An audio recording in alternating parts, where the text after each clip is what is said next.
Today we're getting into the unsolved case of Cindy James. Cynthia Elizabeth Hack was born on June 12, 1944 in Oliver, BC. Her mother, Matilda or Tilly, was a homemaker, and her father, Otto, was an English teacher and a former colonel in the Royal Canadian Air Force. Cindy was one of 6 children. She had 3 older brothers and 2 younger sisters. Cindy also spent part of her teenage years in Ottawa, Ontario, due to her father being in the Air Force. She wrote about her father's strict parenting in her diary, recording punishment such as corporal punishment. In 1962, Cindy pursued a career in nursing, enrolling in a Vancouver nursing school. At this time, her father re-enlisted in the Air Force and relocated the family to France. Cindy visited them during the holidays. Cindy wrote letters to her family and occasionally told them about an intern she had met during her studies. Although she never revealed this person's name, she told her family that being engaged at one point, and that after finding out he had terminal cancer, her fiancé ended it all while they were on a skiing trip.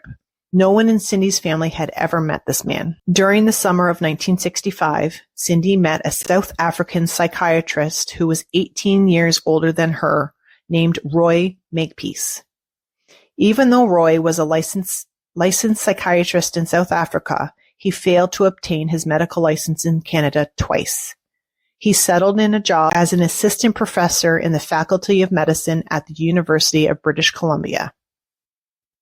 She married him on December 9, 1966, the same year she graduated from nursing school with a Bachelor of Science in Nursing. Due to the large age gap between Cindy and Roy, Cindy's parents were skeptical of the marriage, and her father felt like Roy had taken advantage of Cindy's naivete.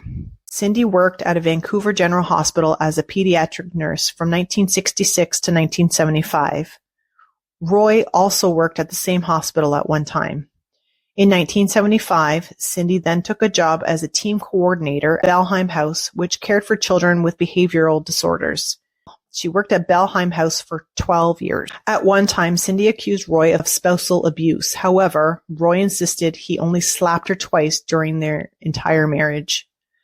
Later, Cindy's family would testify that her marriage was troubled and that the couple was emotionally distant.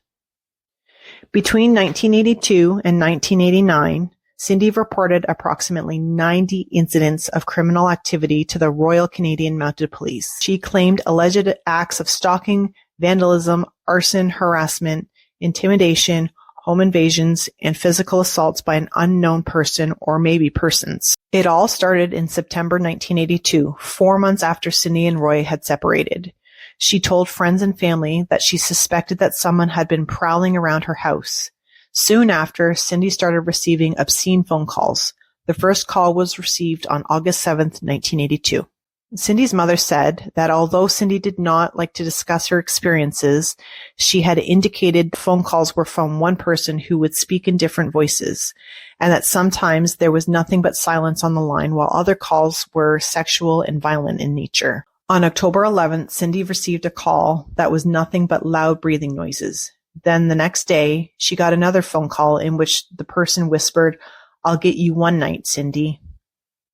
She reported the calls to the RCMP, who came to her home and advised her to keep a list of each call, the contents of the calls, and that she should get an enlisted number. Not long after the officer had left, another call came through where a male voice said, "You fucking bitch, I'll get you." On October 13th, the unknown caller taunted her, saying, "So you think the police will keep you safe? You wait. I've got my zipper open. I'm talking to my throbbing," and then Cindy disconnected the call before he could finish that obscene sentence. 2 days later, Cindy reported that she had heard someone outside her house and that she noticed that her porch lights had been smashed. October 15th, she reported that a rock had been thrown through her window and someone entered her home, although nothing had been disturbed. October 19th, the unknown person had entered Cindy's house again and slashed a pillow on her bed. RCMP Constable Patrick McBride suspected Cindy's estranged husband Roy was the culprit. Roy denied any involvement. Meanwhile, Cindy made conflicting statements saying she didn't think Roy was capable of tormenting her, but also alleged to friends and coworkers that he was violently abusive during their marriage. Cindy's tenants who rented her basement reported to police that they had heard weird noises upstairs after Cindy had left for work. A next-door neighbor advised McBride that she had seen a man standing outside Cindy's house on 3 different occasions, and one time he entered the gate of the front yard. The neighbor insisted that this man did not resemble Roy. McBride had recently separated from his wife when he and Cindy began a relationship that would last about 1 year. McBride moved to Cindy's house on October 31st, 1982. She told her friends that McBride offered to stay for 2 weeks to help keep an eye out for the perpetrator. Not long after McBride had moved in, he found Roy sitting in his vehicle in the alley behind the house. When questioned by McBride, Roy claimed that he was trying to catch Cindy's alleged intruder, leaving when McBride told him that he had moved in. In November, McBride answered the phone and received nothing but silence on the other end. McBride suspected that the call may have been made from an airport because he could hear a woman's voice over a PA system in the background, but it was later traced to an exchange in the Vancouver suburb of Richmond. Later that same month, Cindy found a piece of paper on the windshield of her vehicle. The paper had a picture of a corpse lying under a medical sheet. On November 28th, McBride noticed that Cindy's phone lines had been cut in 5 different places. December 1st, McBride moved out of Cindy's home. The two continued a casual relationship, frequently having dinner together in Vancouver and Bellingham, Washington. During the week of Christmas in 1982, Cindy found another piece of paper outside her house that said "Merry Christmas" and featured a woman with her throat slashed. On January 27, 1983, Cindy's friend and co-worker, Agnes Woodcock, decided to go to Cindy's house for a visit. Agnes found Cindy lying in the backyard unconscious with a nylon stocking wrapped around her neck. When Cindy came to, she told Agnes that she had been attacked from behind while walking to her detached garage. Cindy claimed that her attacker brought her into the garage where another male waited and the two strangled her. She also alleged that the men inserted a knife into her vagina and told her if she reported the attack to authorities, they would kill her younger sister, Melanie. The doctors who examined Cindy after the attack could not find any concrete evidence of the SA. At the request of the police, Cindy was asked to see a psychiatrist, but she declined. She thought if she saw a psychiatrist that it would stigmatize her, so she agreed to seeing a general practitioner who had experience in counseling instead. On February 1st, 1983, Cindy moved into a new house in West Vancouver. Less than a week later, she received a threatening letter that read, "Run, rabbit, run. I'll show you how fucking good I am. Soon, bang, bang, you're dead." After many obscene phone calls, Cindy decided to move again in April. In the summer of 1983, Roy, who had continued to make attempts to reconcile with Cindy, had paid for a plane ticket to Indonesia so Cindy could visit her brother, Roger. Several weeks later, when Cindy returned home, she found another note that said, "Welcome back. Death, blood, hate, etc." Cindy made attempts to conceal her identity, including painting her vehicle a different color.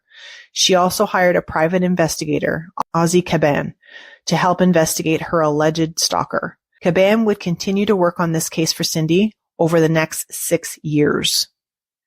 Between October and November 1983, Cindy would find the remains of 3 deceased cats in her garden, each bound with rope. In her personal diary, she accused Roy of ruining her garden. The disturbing phone calls continued, not just at her home, but they were now being made to her workplace, which Cindy's co-workers had answered. The co-workers told police that the caller did not speak. January 30th, 1984, Caban heard strange noises on a 2-way radio he had given Cindy. He immediately went to Cindy's home. When Caban got there, he found Cindy laying unconscious on her living room floor. Her hand had been stabbed with a paring knife, pinning a note to it. The note was created by cutting and pasting letters from magazines, and it read, "Now you must die, C-word." Cindy was rushed to the hospital. Caban reported the last thing Cindy remembered was seeing a man coming through the gate to her property before he assaulted and bludgeoned her over the head with a blunt object. She stated that once she was restrained, her attacker inserted a hypodermic needle into her arm. Although doctors were able to locate a needle mark on her arm, they were unable to find any traces of drugs in her system. Cindy took a polygraph test after the attack. It allegedly showed no signs of deception. However, the officer who conducted the test would later say that the results were inconclusive. Constable Kyle Koma, I apologize if I have not pronounced that name correctly, who reported to Cindy's residence after the attack, had stated he saw what appeared to be blood smeared on the kitchen floor in a circular pattern, indicating that someone was attempting to clean up evidence. Cindy finally told police that she felt that her ex, Roy, was the person tormenting her. Detectives began questioning Roy as a result. In these interviews, Roy stated that he thought that Cindy's attacks were part of the mafia and were connected to her employment at the Belheim house, which quite often treated children who were wards of the court. In March of 1984, Cindy's father met with Roy at a donut shop in Vancouver wearing a wire and told Roy to stop all contact with his daughter. After this meeting, Roy sent Cindy's father a 6-page letter outlining why he thought the mafia was responsible for the attacks on Cindy and urged her father to pressure the police to investigate that angle. During the summer of 1984, the harassment of Cindy intensified. June 18th, Cindy called Caban in a panic. When he arrived at Cindy's home, he found her cowering in the garden. She claimed that someone had broken into her house. Caban found Cindy's dog Heidi cowering in the basement. There was also a note found that read, "Happy birthday," and sexually explicit photos. Heidi had been physically abused, and the rope around her appeared to be the same type of rope that had been discovered on the deceased cats that were previously found in the garden. Caban also discovered a cigarette butt in the windowsill of the basement window, and it did not match the brand that Cindy was known to smoke. Over the next few weeks, more phone calls were received, one of which Caban answered at Cindy's home while she was at work, and another deceased cat was found lying in the stairwell of her house. July 1st, Cindy advised Caban that 2 men were at her front door claiming to be police officers. However, they fled as soon as Cindy called him on the radio. July 9th, 1984, Cindy's mother spent the night at the house. The mother woke up in the middle of the night to the dog barking. She found Cindy checking the windows and doors on the main floor of the house. A couple minutes later, the doorbell rang. They also discovered a window near the front porch had been cracked. 2 weeks after this incident, Cindy alleged that she was attacked in Dunbar Park while walking her dog at approximately 8:30 p.m. By her recount, she was attacked by a bearded man who was driving a green van and had a female passenger. Several hours later, she was located at her neighbor's house, dazed, attempting to enter the home. She allegedly had a gray nylon stocking around her neck. The dog Heidi was found by Caban wandering around the area of the park. Cindy was taken to the University of British Columbia Health and Sciences Center for treatment. Doctors had found 2 puncture marks on Cindy's arm. A receptionist would later tell police that a man with an accident had called the front desk inquiring about the hospital's security policies. Police played a recording of Roy's voice, and the receptionist said that there was a strong possibility it was the same person. Cindy continued to receive the anonymous phone calls, but unfortunately, none were long enough for the police to trace. Police also set up surveillance of Cindy's home, which proved to be unsuccessful. In January 1985, Cindy had undergone hypnosis.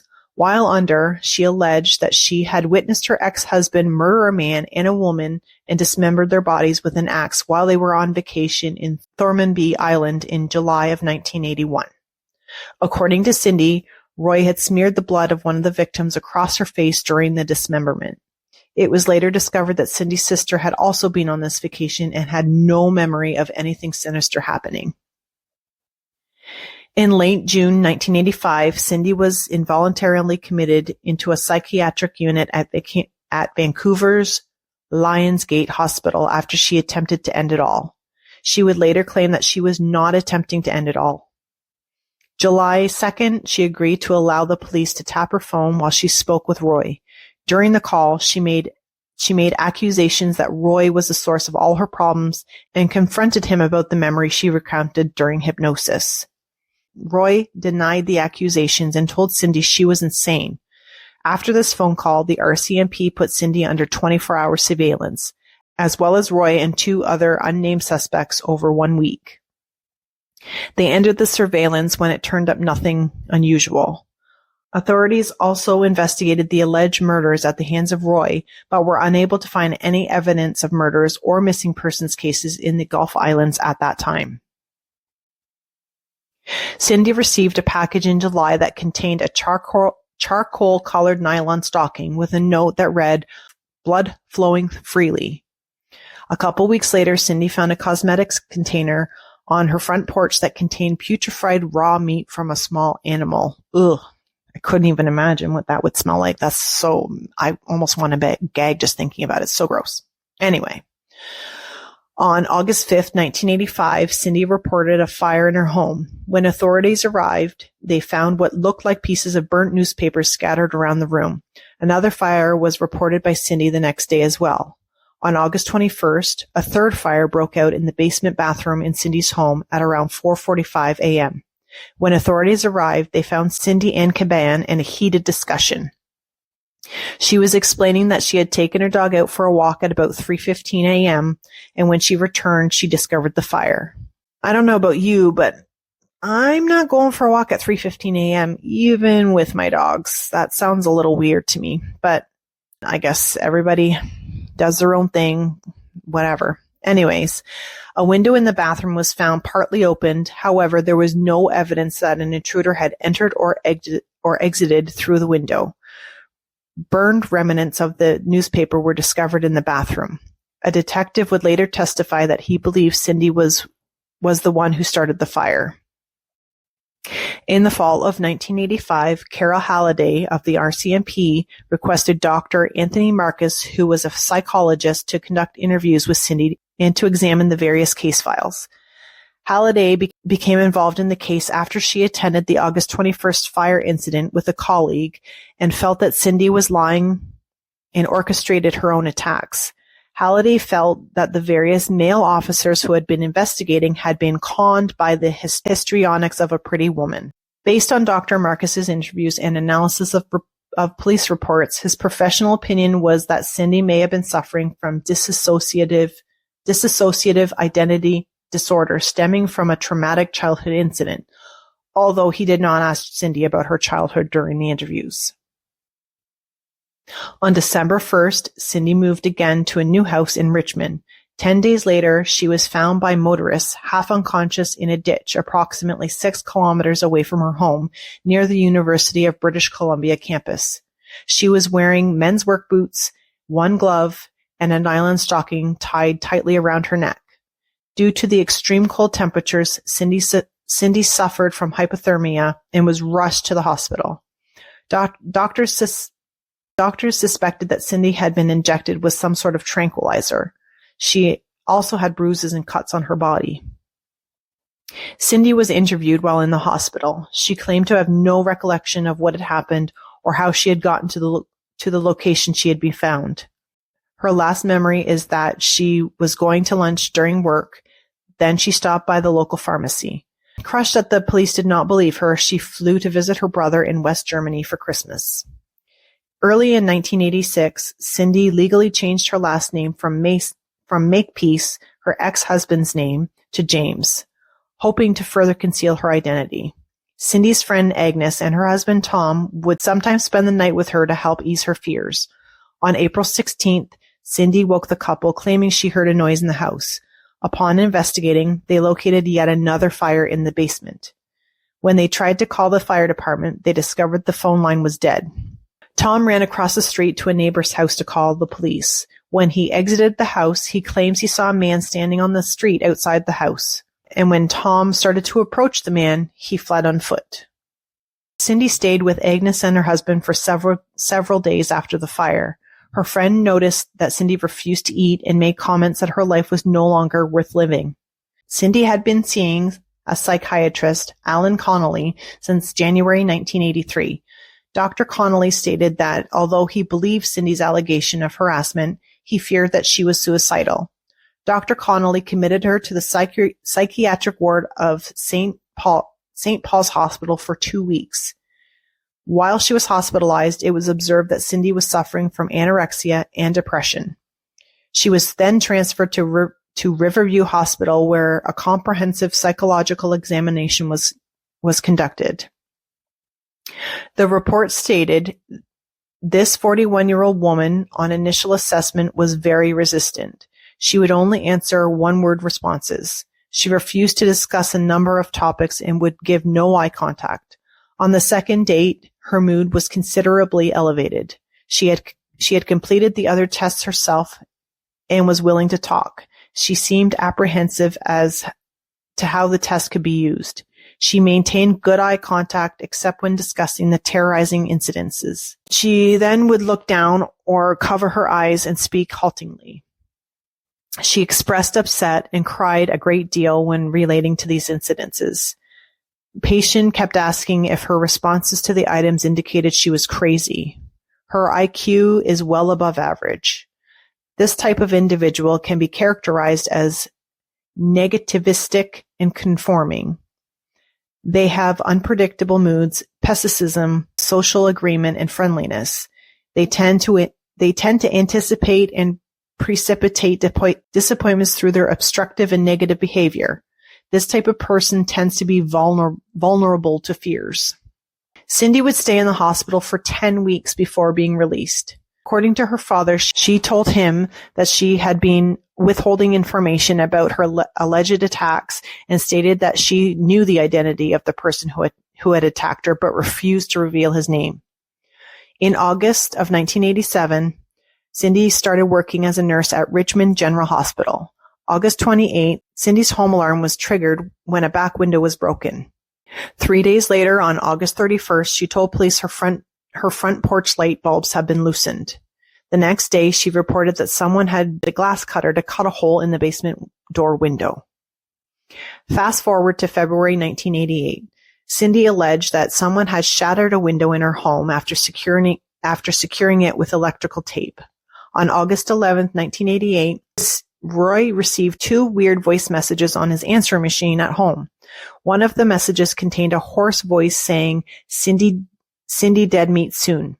The other message said, more smack, more downers, another grand after we waste the C word, no more deal. Roy turned over the machine tapes to his attorney because he did not trust the police as he felt that they would target him as a suspect.